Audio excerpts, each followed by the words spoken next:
தரங்கம்பாடி அருகே புதிதாக அமைக்கப்பட்டு வரும் 4 வழிச்சாலை மேம்பால பள்ளத்தில் இருசக்கர வாகனம் கவிழ்ந்து விபத்துக்குள்ளாகி உயிரிழந்த நபருக்கு இழப்பீடு வழங்க கோரி உறவினர்கள் மற்றும் பொதுமக்கள் திருக்கடையூரில் சாலை மறியல்.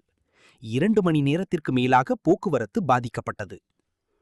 மயிலாடுதுறை மாவட்டம் தரங்கம்பாடி தாலுகா கிடங்கல் நத்தம் கிராமத்தை சேர்ந்தவர் விவசாயி இளையராஜா.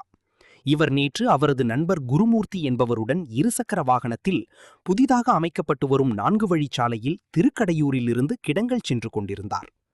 அப்போது திருக்கடையூர் அம்மனாறு அருகே 4 வழிச்சாலை மேம்பாலத்தில் சென்றபோது சாலையில் இருந்த பள்ளத்தில் இருசக்கர வாகனம் கவிழ்ந்து விபத்துக்குள்ளாகி உள்ளது. அதில் படுகாயமடைந்த இளையராஜா சம்பவ இடத்திலேயே பரிதாபமாக இறந்தார்.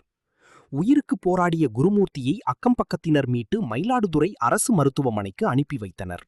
அங்கு அவருக்கு சிகிச்சை அளிக்கப்பட்டு பின்னர் மேல் சிகிச்சைக்காக தஞ்சை தனியார் மருத்துவமனையில் அனுமதிக்கப்பட்டுள்ளார்.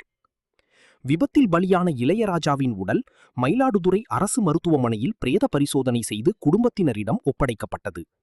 இதுகுறித்து பொறையார் போலீசார் வழக்கு பதிவு செய்து விசாரணை நடத்தி வருகின்றனர். இந்நிலையில் 4 வழிச்சாலைக்காக தோண்டப்பட்ட பள்ளத்தில் விழுந்ததால்தான் இளையராஜா இறந்ததாக கூறி பாதிக்கப்பட்ட குடும்பத்திற்கு நிவாரணம் வழங்க வலியுறுத்தி உறவினர்கள் மற்றும் கிராம மக்கள் திருக்கடையூரில் சாலை மறியலில் ஈடுபட்டனர்.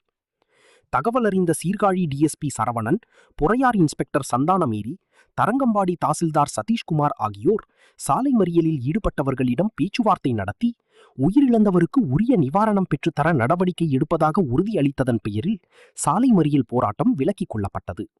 இச்சாலை மறியல் போராட்டத்தால் சீர்காழி நாகை தேசிய நெடுஞ்சாலையில் 2 மணி நேரத்திற்கு மேலாக போக்குவரத்து பாதிக்கப்பட்டது.